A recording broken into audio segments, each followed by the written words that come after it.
All right, well, welcome. My name is John Kenyon. I'm the Executive Director of the Iowa City UNESCO City Literature Organization, and I'd like to welcome you to the final day of the 2021 Iowa City Book Festival. Before we begin our program, I would like to take the opportunity to thank festival sponsors. The festival is supported by the City of Iowa City, the University of Iowa, and Iowa Public Radio. I also would like to thank the festival's partners, the Iowa City Public Library, who have been wonderful hosts to us all week. So for our session today, we have some luminaries of the Iowa poetry world. Debra Marquart is Iowa's Poet Laureate, and Shreya Khullar is Iowa's first Youth Poet Ambassador. Today, they will read from their work and talk about their respective roles. Debra Marquart is a distinguished professor of liberal arts and sciences at Iowa State University. She teaches in the MFA program in creative writing and environment and serves as a senior editor of Flyaway, Journal of Writing and Environment. She's the author of 7 books, the most recent of which is The Night We Landed on the Moon, Essays Between Exile and Belonging. Her next poetry collection, Gratitude with Dogs Under Stars, New and Collected Poems, is forthcoming from New Rivers Press. Shreya Khullar is a student poet from here in Iowa City, where she attends West High School. She is an editor for Polyphony Lit, an international student-run magazine. Her poetry is inspired by her heritage, upbringing, and her favorite writers, including Haruki Murakami and Emily Dickinson. Her work is published or is forthcoming in the Rising Phoenix Press, Polyphony Lit, Hypernova Lit, and more. She also has been recognized by the Scholastic Art and Writing Awards. She was sworn in as Iowa's inaugural Student Poet Ambassador this April. So welcome to the Book Festival, Deb and Shreya. I'll turn it over to you. Thank you so much, John, and thank you for organizing this event. It's an honor to be part of the Iowa Book Festival event. I'm just kind of curious for the people who are on Zoom, are the cameras right there? Yeah, those cameras in the corners of the room there, and we've got someone aiming them at you, so you're good. you're fine. So we'll be able to make some eye contact, right? Yes. Well, we thought that we would talk about poetry a little bit today, as well as read a few of our poems. And we're also open to any questions that might be coming through on Zoom if people are in the chat. John, do you have access to the chat? Yes, I'll keep tabs on that. We're just, excited to be here. And so I just would like to start by asking Shreya, what have you been doing? What's it like to be the poetry ambassador? And we haven't caught up since April when you were inaugurated as our poet. Yeah, of course. So over the summer, I did quite a few events. I read a YA novel called Patron Saints of Nothing, and then I interviewed Randy Rudai, who is the author of that book. So that was really interesting. And then there was also another book through the same program called Pie in the Sky. That was a children's novel. I read that, interviewed the author Remy Lai from that. And those were 2 really fun events because I love reading, of course, and then talking about the books, especially with the authors. That was super fun. And then, yeah, I did a lot of quite a few events over the summer, and then it's kind of settled down as I got into the school year. Yeah, as it should. We didn't want to put too much of a burden on you, but we wanted to highlight your work, which is absolutely wonderful. When we were at the state capitol in April, we heard some of your poems, and they're just wonderful. So we're going to read a little bit. I was wondering, Shreya, do you want to start us off by reading one of your poems? Oh, sure. So this is a poem called I Am Girl, I Am Bird, and I'll just start. The curve of my feather collection reminds me of a riverbed I run into as I turn sparrow, osprey, cardinal. The girls in my garden bloom like ink blots, egg shivering into wing. Summer holds us in her hot mouth, seals her lips, and suffocates us until we lose ourselves. I have no name. No one ever gave me one. I'm girl, just girl. In October, I slice pumpkins into jack-o'-lanterns, pretend I'm sculpting a body, which is to say, I am clay, warm and pliable, folded many times over until I am shapeless lump, nothing but cracked bone and body. As us girls slip into the frost, my arms hollow and the air brittles, not the kind that breaks you, but the kind of breath that slowly sweeps you up, the upbeat of air before a smack of lips, molded to cocoon each other, a hollow chrysalis that kissed a winged thing, meaning I am moth. Every winter, my sister and I hope the painted ladies arrived safely in Mexico, with an ache that can only be described as maternal. So I wonder if women were born to care, if it's something instinctual, primitive, in other words, natural, in other words, fluttering.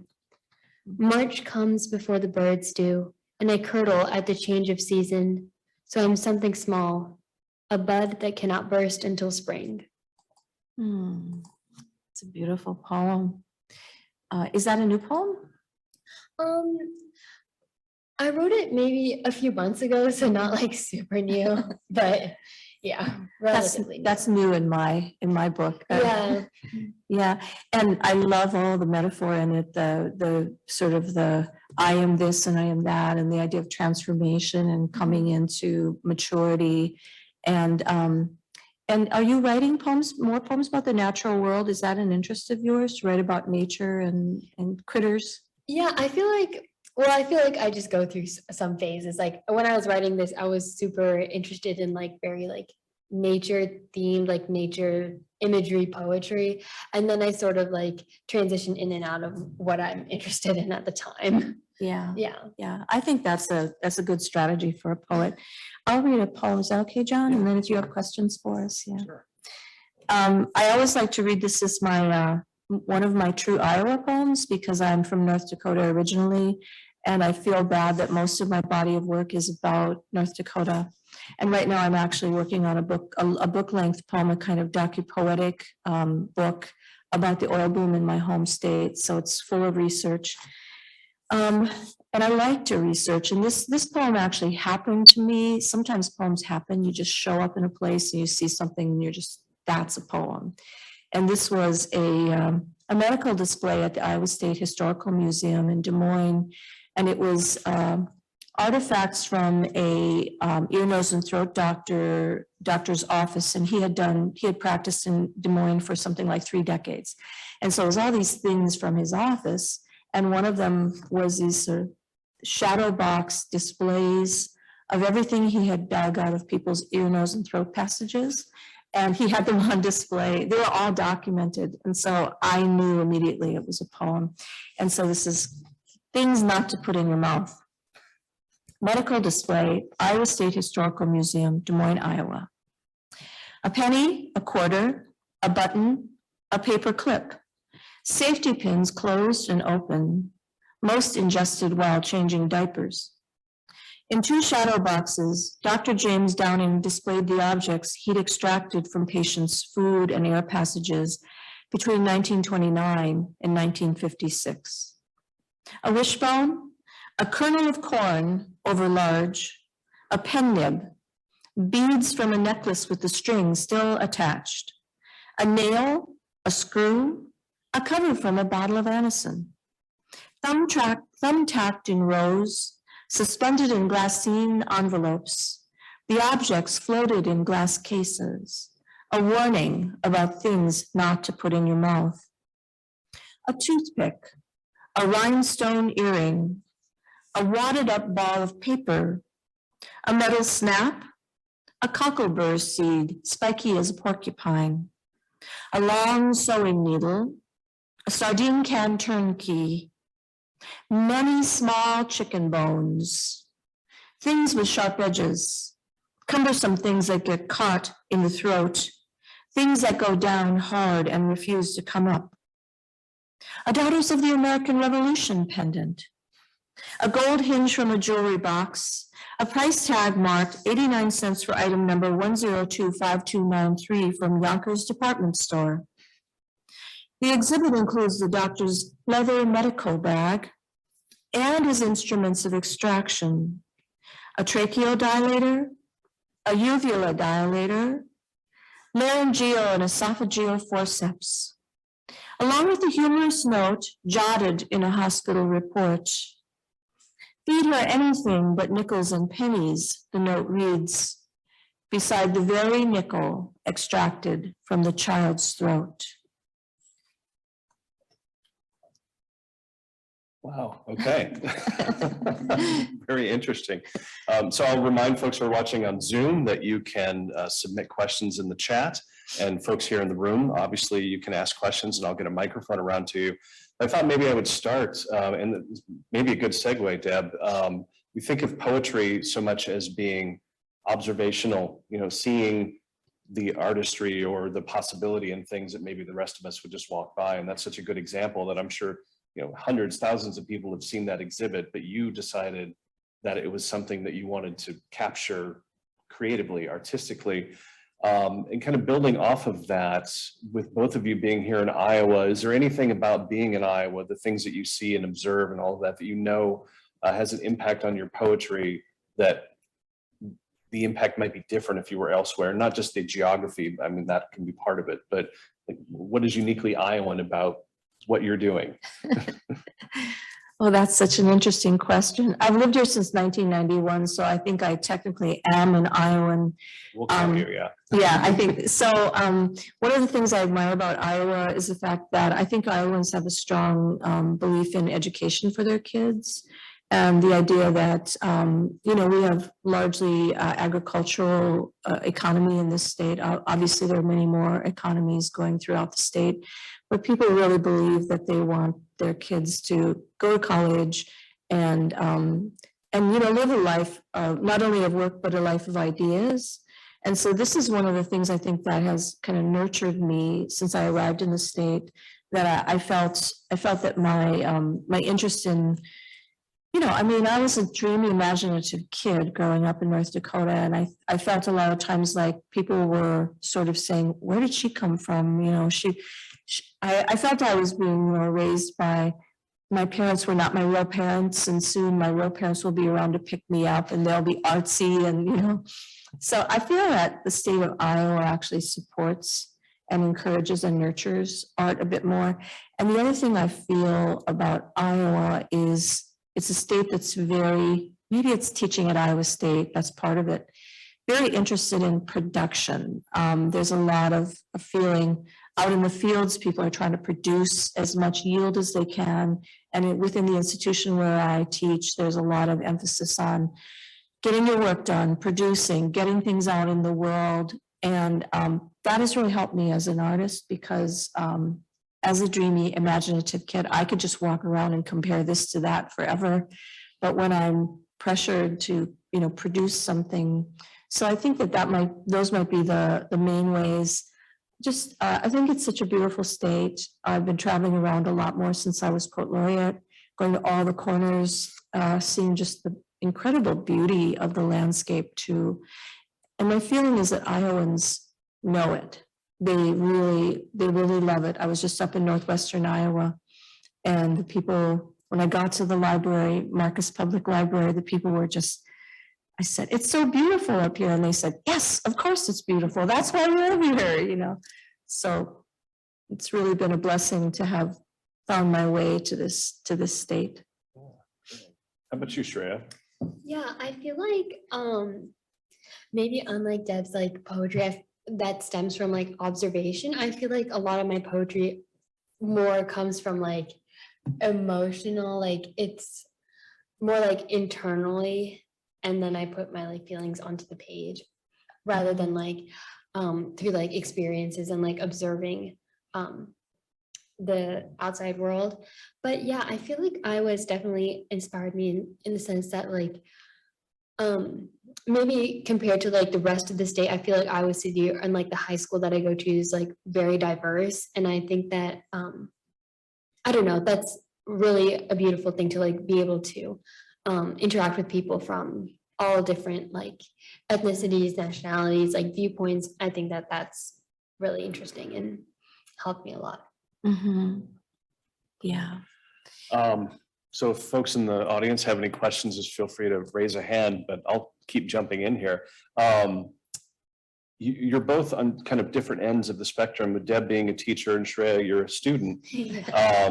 Do you, in both cases, does that have any influence on the work you're doing? I mean, I would imagine, Deb, as you're teaching younger poets or more formative poets, it must surely have an impact on how you perceive your own work and the work of others. And And Shreya, by the same token, as a student, you're absorbing everything and you have all of these different influences because you're young in your career. And what does that do for how your work is evolving? And either one of you can jump in there, I guess. Do you want to go ahead? Yeah, sure. I feel like it influences me in the sense that like all my poems are, at least in my opinion, like pretty different from each other. Like I always I try new styles, I try new like subject matter. I feel like being a student, it just like gives me a lot of like wiggle room to experiment with different types of poetry and like you know, absorbing like information from as many different sources as I can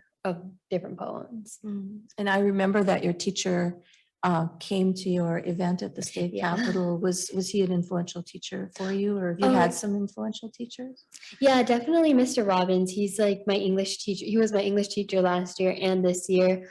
And he's helped me a lot with my growth as like a poet. He's just a wonderful teacher. He really cares a lot about his students. And I think that that's just like super important, especially when dealing with something so like, I don't know, like a very intimate form of writing, which poetry is. And I feel like having that care that he does for his students and like the very like specific feedback and how it just shows like what an amazing like quality teacher he is. He's great. He's probably the most influential teacher I've had.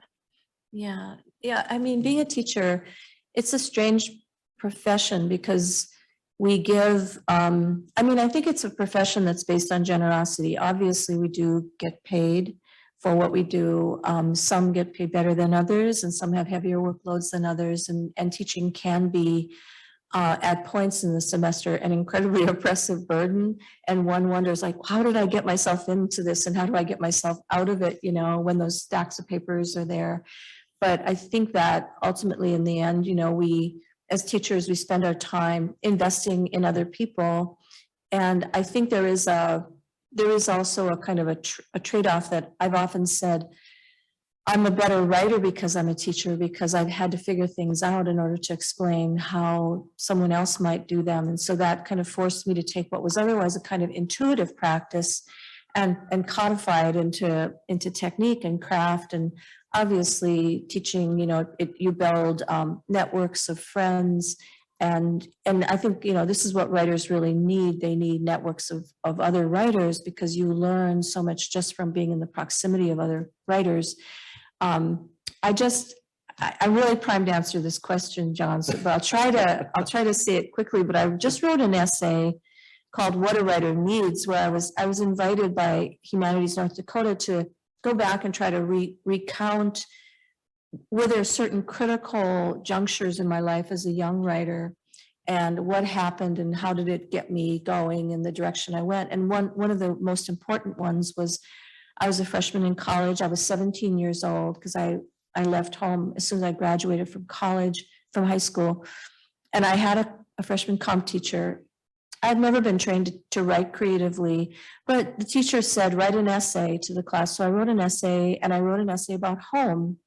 Maybe I was a little homesick, I'm not sure, but I remember walking back to the dorm from that class, and my teacher had written on the back, you use the leitmotif to advantage. No one will ever accuse you of sentimentality. I think you could be a writer. And I remember thinking, a writer? Well, what does a writer do? I had no idea that there were writers. It sounds really naive now, but I thought that all the books were written, all the writers were dead, and it was just up to us to read them now. And suddenly, you know, this teacher suggested that there were living writers and I could be one. And I still have that paper. I've carried it with me through my whole long life. And there are other moments when teachers did significant things, but just a little postscript on that story. When my third and fourth books were published, I tried to find her, to thank her, and thank her in the acknowledgements. And I could never find her. And people at Bismarck Junior College, now Bismarck State College, said, we think she was a lecturer. They didn't keep very good records. And then I just sort of gave up. And then when my memoir came out, The Horizontal World, I was invited to come and read at Bismarck State College. And a woman rushed up to me in the foyer and she grabbed my arm. She said, I have to talk to you. And she said, I was your teacher when you were here as a freshman. And we both were just weeping at this point, you know. And I said, I have been looking for you all these years to thank you for encouraging me. And she said, oh, you know, you were always a good writer and I followed your career. It was the most amazing moment. Wow.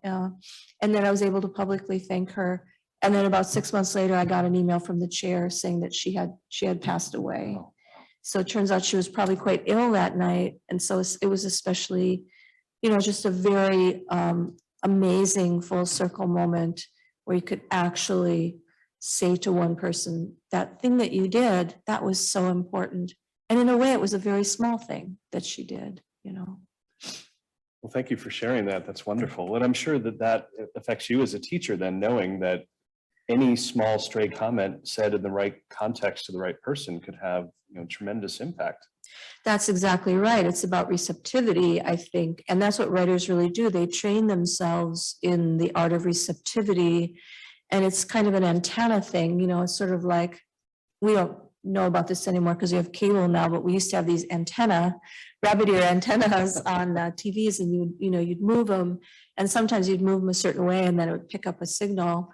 And I think that writers, it's really a good idea for writers to spend a lot of their time sort of working on their antennae and their state of receptivity, because, you know, things to write about are happening all around us all the time. And so it's just a matter of getting oneself into that state where we can see it. And it's more of a feeling for me when it happens, when I see something.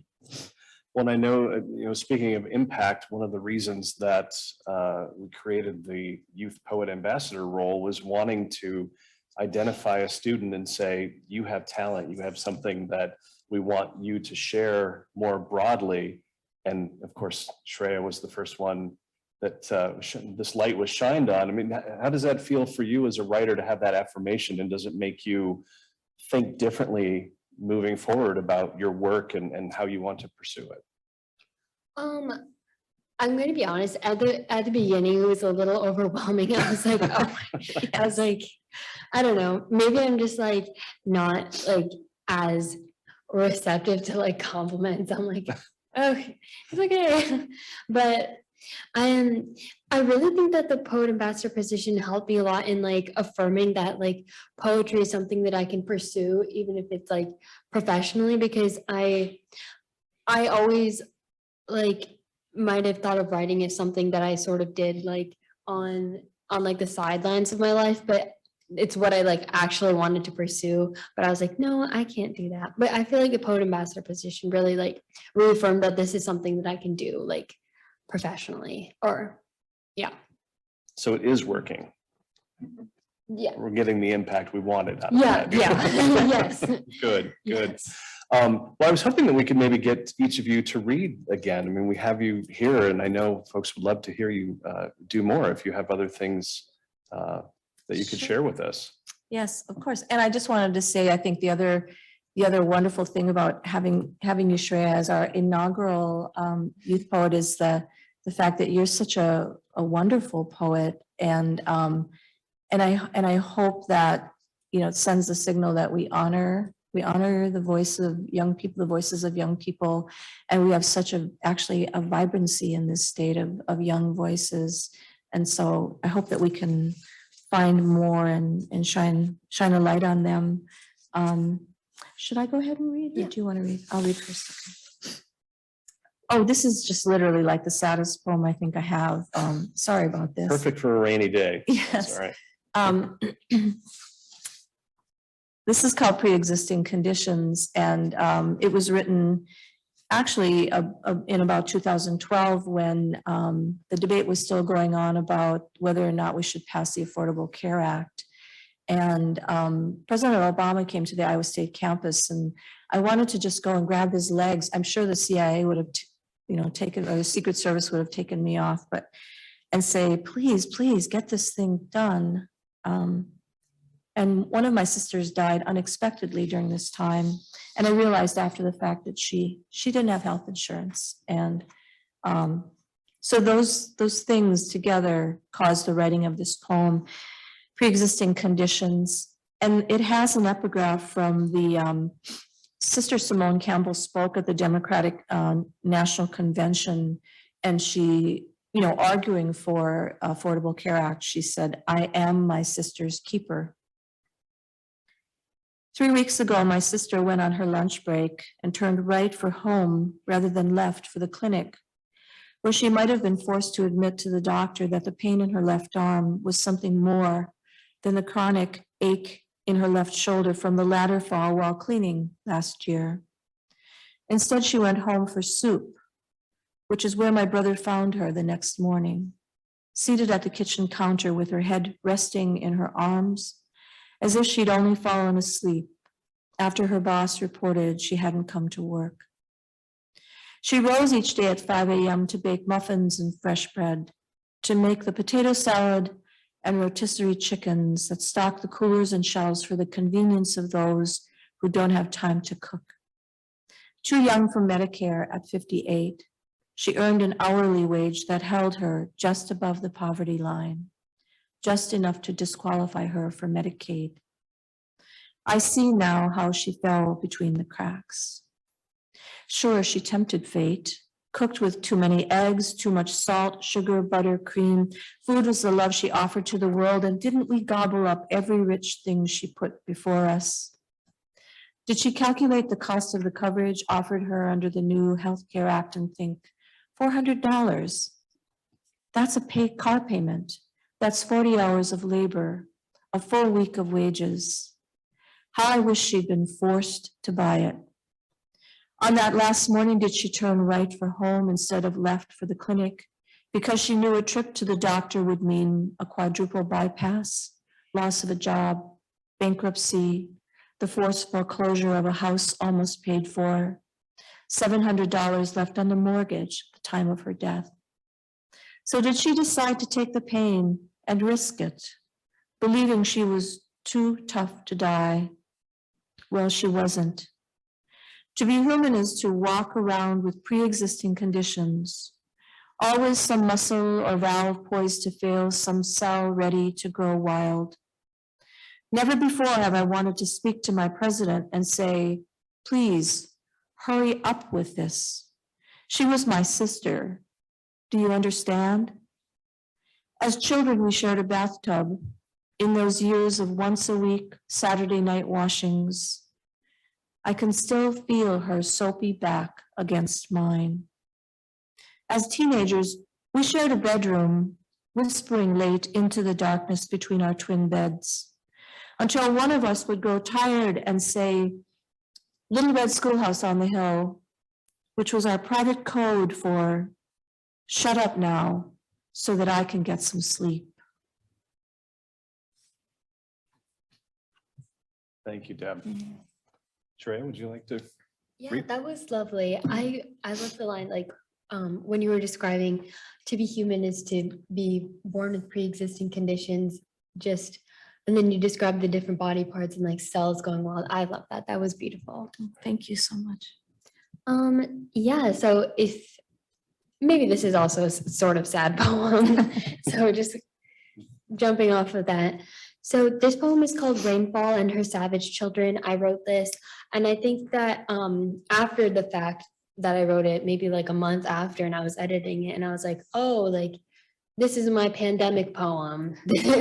So I wrote it, and I feel like at the time I didn't know exactly what I was trying to say, but then after I wrote it and I sort of just reorganized it, and it was about sort of feeling like lonely or solitary, but in the time of the pandemic where we were all sort of separated from one another. And yeah, I think I'll just read it. Rainfall and Her Savage Children.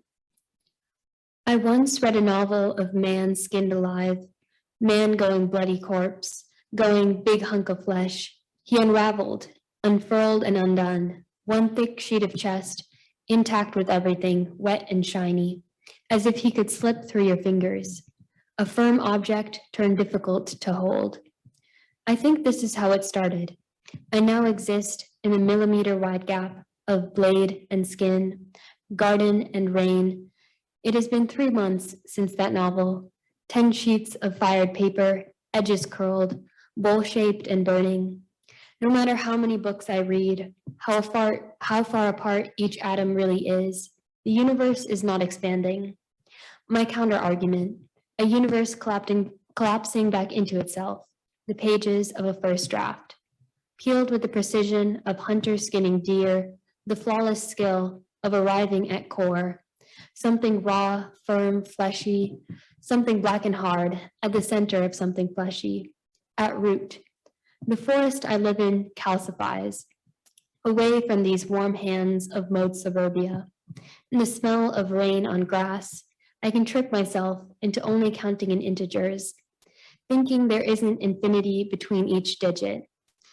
To curl my toes in plowed soil, when the rainfall came a second time, she turned everything in my front yard golden. Cropped weeds and bare skin, now sandy plain. Unpalatable, something that can't rest in mouth. The saddest thing is I never liked the idea of birds. Wish they'd all stop flying, wish they'd plummet to the ground until the rainfall brings the teeming. Clog the drainage pipes until the rainfall brings the lush. Pile up in the streets until birds turn into mountains. With all that's left, only the sticky, the grains of sand tucked away in nail bed, something meaty erupting from mouth. My mind as weed-clogged garden, as hurricane of birds. It will take a while to clean, but there never should have been anything so free to begin with. Defying all natural order, all seed and conception, something so unwatched, unchecked, slick as warm stone at center of stomach. Who knows what sorts of havoc they could wreak? Bird in egg, in soft chrysalis, originless and like rain. Man at yolk, at genesis, my unshelled and undercooked egg. When the rainfall came a third time, I told my mother I was depressed. What I really meant was, I often get my feelings, exhaustion, and sadness mixed up. That I've been feathered, then skinned over 100 times by the end of this poem. I wish I could be some kind of vessel. I want to be boat-like, like Elle. Isn't the whole reason we're here to hold something, to be held? Wow, thank you very much.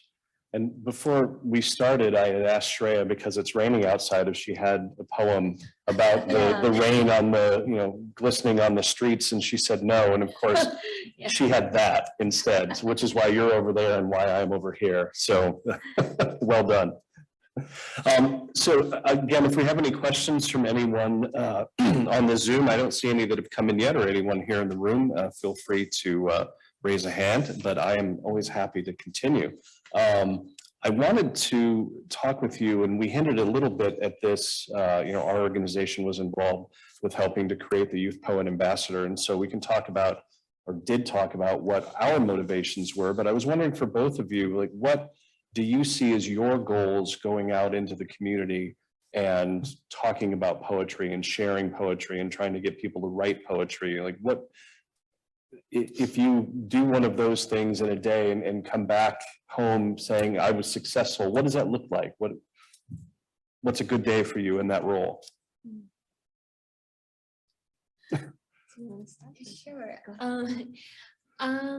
I think that my goal is really to just encourage other young people to pursue poetry. I feel like it's such a wonderful form of self-expression. It's very therapeutic for me, and I feel like you could do that for others as well. I think that literature really, it does so many things for me. It expands like my education, my self-understanding, my vocabulary.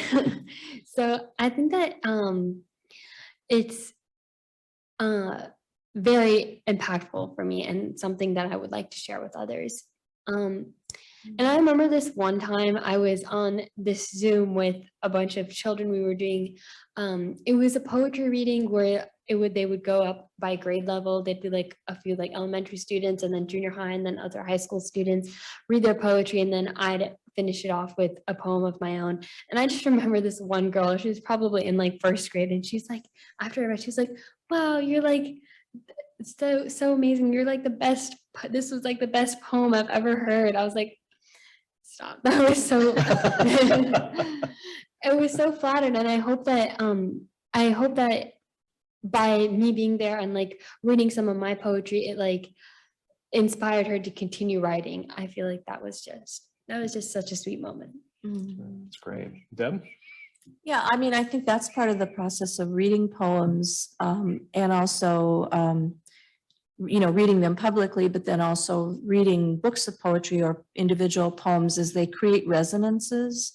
And so, whatever the subject of the poem is, that might not be exactly what your particular memory it triggers, but there's something about the way poems work. They go inside and then they create these resonances. So I might be writing about a park bench and, in Rapid City, South Dakota, and you might never have been at that park bench in Rapid City, South Dakota, but something about the way I'm writing about it resonates. It's like with tuning forks, you hit a tuning fork and everything in the room that's sort of organized according to that frequency starts to ring. And that's what, for me, that's what poems have always done.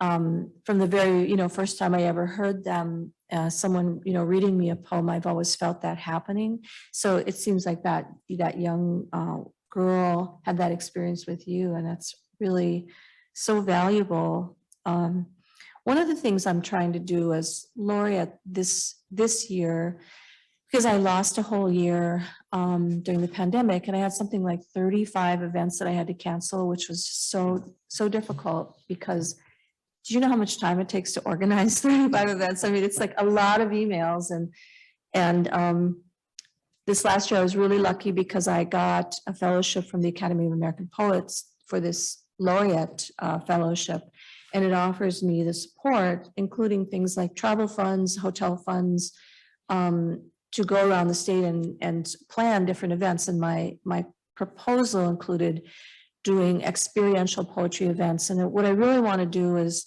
find parts of the state that have some natural feature that, like Makokata Caves or the Effigy Mounds or, the Missouri River on the west part of the state, and go, the Les Hills, and find a naturalist who knows a lot about that place, and then have that person come out and walk us around and just give us a kind of a natural history tour of the place. And then have this group of people who have signed on for this go back to a local library or community center and then do some prompts, some free writing prompts in response to what we've learned. And I've done a couple of them already. And I did one in Washington, Iowa, and it was really fun. There was this wonderful, really willing group of people. I was lucky because they had a writing group already. So it was a ready-made group. And we went out to this conservation center. And I try to tack on a reading at a public library as well as a classroom visit, so I can do multiple things when I go to a region.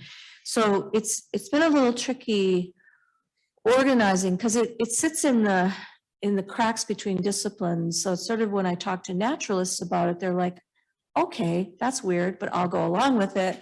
And poets are kind of like, okay, I guess we can go out on a little hike if you want.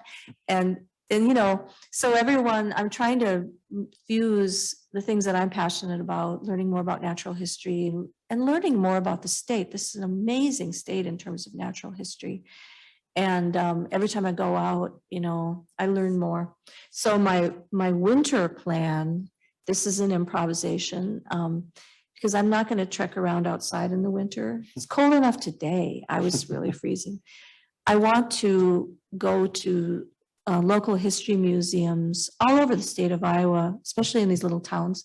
There are these amazing local history museums that are just like full of postcard collections, letter collections, porcelain doll collections, thimble collections, farm implements, everything.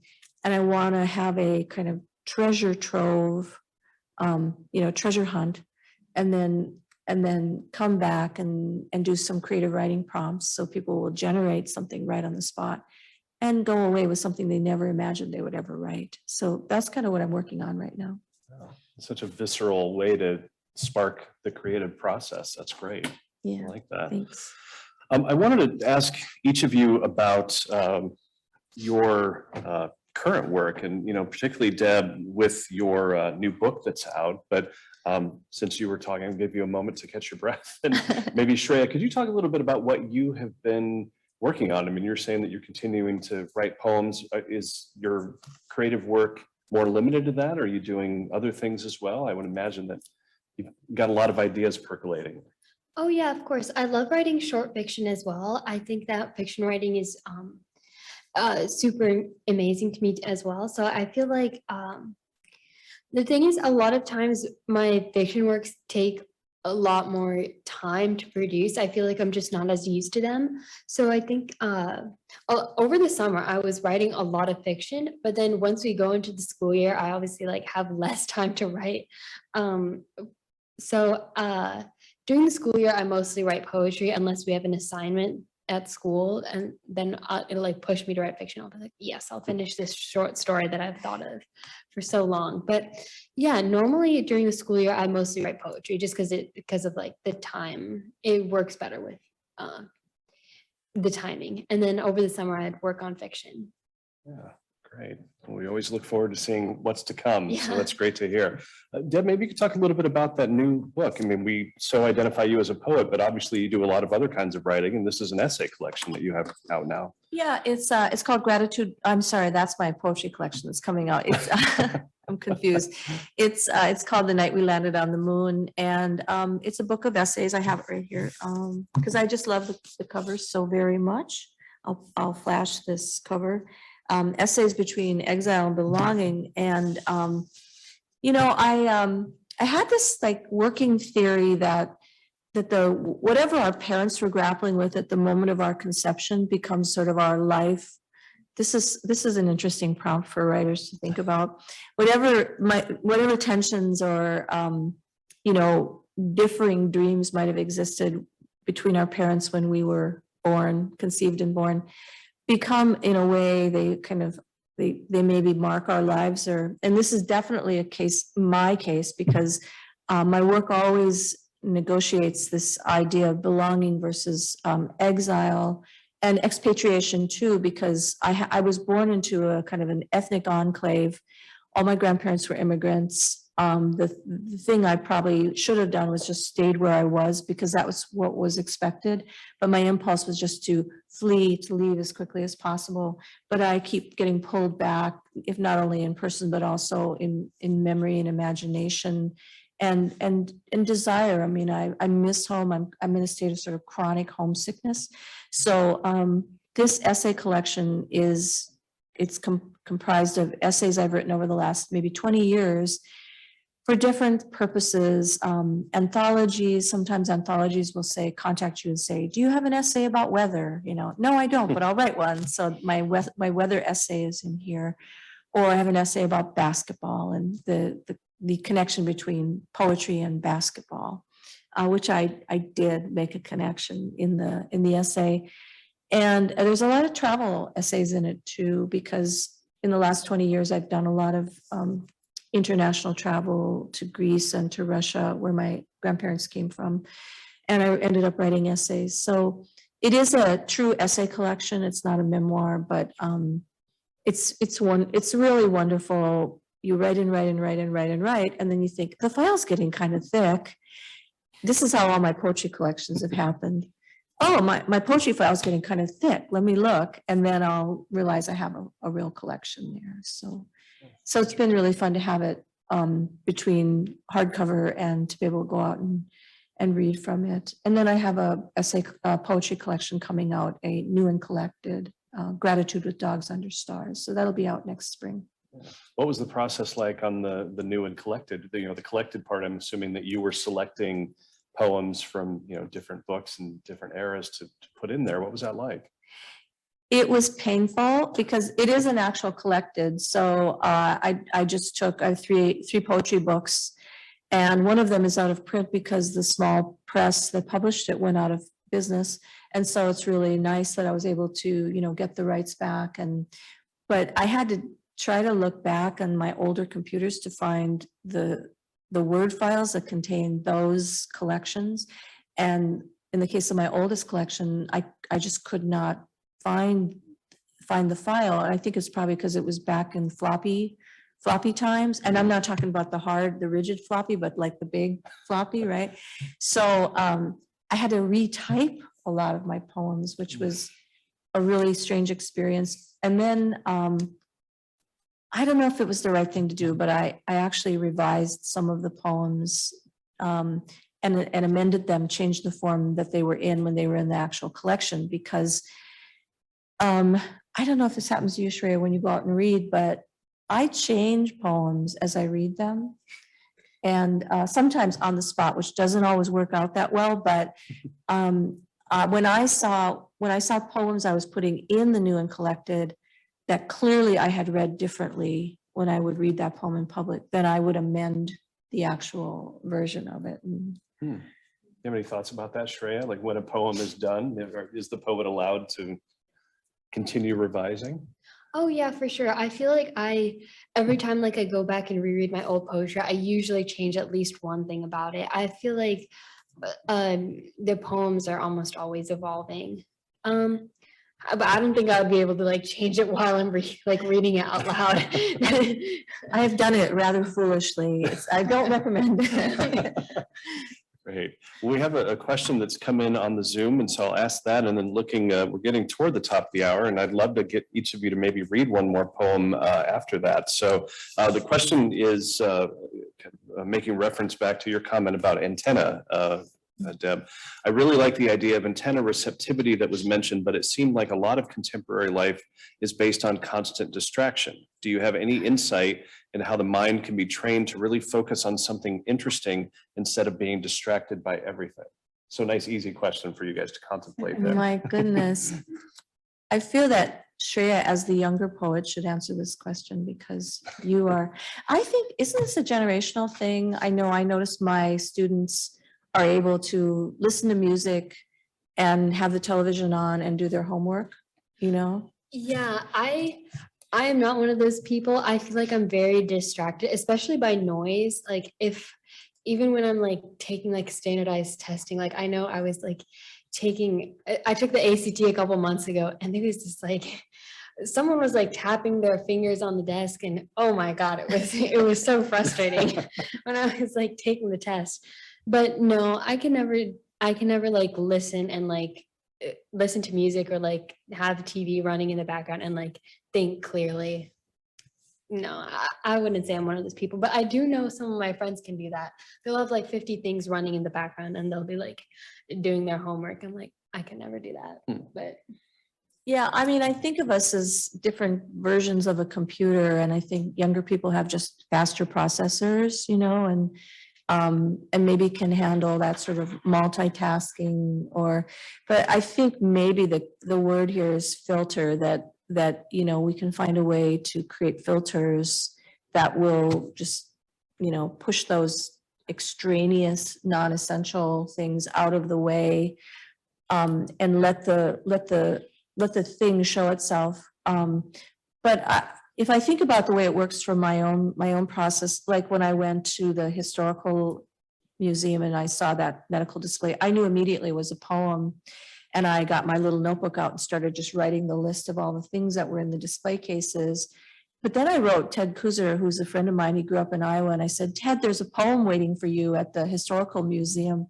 I thought it was really his poem and not mine. And then he didn't write it for years. So I thought, I guess it's mine to write. But I've had this experience many times where somebody just says something and it's almost like it's in a museum under that special light, just for a second. Sometimes I can feel it on my tongue. Sometimes it's just like a thing that it kind of pauses. It pauses, and just for a second, it just kind of wells up. I had the experience yesterday. My former father-in-law died 2 days ago, and I got the call. And I discovered that the day before he died, he had inscribed his last book of poetry and he had written me a note and put it in the mail. And so just yesterday, Saturday, I got his poetry book with the inscription to me, but he had died, you know, 2 days earlier. And immediately I felt there was a poem your words arrived too late. There was just a line that came, your words arrived too late. And that's often the way it works for me. I'll just get one line, or a lot of times it's an image. And then I store it in my notebook and then just wait for it to wait to have the time, or wait for it to grow just a little bit more gravity or attention or weight. I'm not really sure exactly what it is. It's an undefinable quality in a way, what I'm trying to talk about, but it's a form of attention that, going back to the antenna question, the antenna is the way to get a lot, but this form of focus is a kind of filter that allows you to see the thing when it shows itself. And I'm sure I miss like thousands of things every day, but if I get a couple, I feel lucky. That's interesting. So you never heard from Ted Kuser? No, I did hear from him, Oh, but he fine. never wrote the poem. Huh, interesting. Yeah. Right. Well, I was wondering then if we could close, because we do have a few moments left, and maybe ask each of you to read one more poem. Again, since we have you here, we'd love to hear more. Looks like you have one ready, Shrey. I do, and I'm like, I don't know if I should read this one aloud though. So I'm like scanning it again. I think I'll read an older one. So if you want to start, I can, yeah, I can and do I'll that. search for the one that I want to read. Well, I just drove 2 hours on a really rainy freeway. So this is a driving poem. I've gotten really soft-hearted when I see roadkill on the side of the road. I just always have this kind of like, my heart just kind of like, contracts. And I feel so bad for these little creatures that are just trying to, get around. So this is called Even on a Sunday Drive. Even on a Sunday drive, it's possible to break your heart. This smear on the freeway, a jumble of feathers, checkered dark against a mottled white breast. Impossible to mistake the rufous brown, the upturned spray of red tail feathers, edged with black.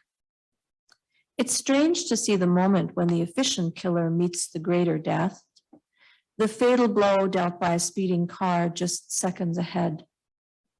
It's better to pity the mice, voles, and rabbits, the snakes and warmbloods who scuttle in short grass under the hawk's swift talons.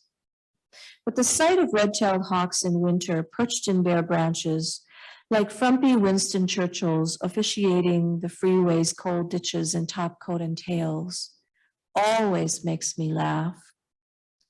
But today the sight of this smaller hawk, turning circles in the emergency lane, 2 miles up the road, staring backwards with that look on her face, where is he? Reminds me that hawks mate for life, incubate their eggs in cooperative pairs, and build nests like upturned bowls of sticks to hold their young, which makes me want to stop the car, bend my forehead to the pavement, and whisper, I'm sorry, forgive me. But the locked traffic propels me forward, and 3 miles up the road, another distraction. A rider truck encased in blazes parked across the median. The truck's contents flaming poker hot against the horizon. Already sirens approach in the distance, and 3 humans circle the catastrophe. Thank you, Deb. Did you find one you'd like to read, Shreya? Yeah, I'll just read the one that I had originally. I was like, I don't know if I should, but I think I will. So this one has like a bit of the first one I read. I stole like a few lines from that poem and I was like, I feel like this fits in this one as well. So maybe you'll hear something that I read earlier. So yeah, this is like a short-ish, it's a little love poem, and it sort of like takes place on like a movie set, but or like a directing area, and I'll read it to you. So the title is Scene 1, You Below the Trellis Beside the Pond. If I could say it all, narrate the veil of your lower lip The trellis, plush and bursting with oranges, dovetailing your frame. It would be for you to overhear and offer a proposition, not as artist, but as philosopher. I paint your lotus seed as exchange of power. The director cuts. I thumb the placid tip of breast, make its silhouette off muslin dress, and wonder if this is something instinctual, primitive. In other words, natural. In other words, fluttering. In the cathedral, we're 2 breaths away from confession. I am your only audience. You cannot see me through the fog of my blush. So leave me to fallow, to restore fertility. Before the distraction of pink silk ribboning your chest, I am something that is not flustered more than hungry. I sneak an unsolicited touch, seek the blur of sighs and sibilance. Once the playwright becomes gardener, and you, cherry, that swells and bleeds, we can begin again. I am begging him to mount you to action. Thank you. Thank you. And I'm glad you decided to share that with us. That was wonderful. that was, in other words, natural, in other words, Yeah. fluttering, which I love those lines in the earlier piece Thank too. you. Yeah, and that almost sounds like a title of a poetry collection, doesn't it? In other words, natural, in other words, fluttering. I don't know. Stay tuned. Yeah, those are my favorite 2 lines from my other one. So I was like, oh, it like fits the atmosphere of this one too. So in like a different context. So yeah.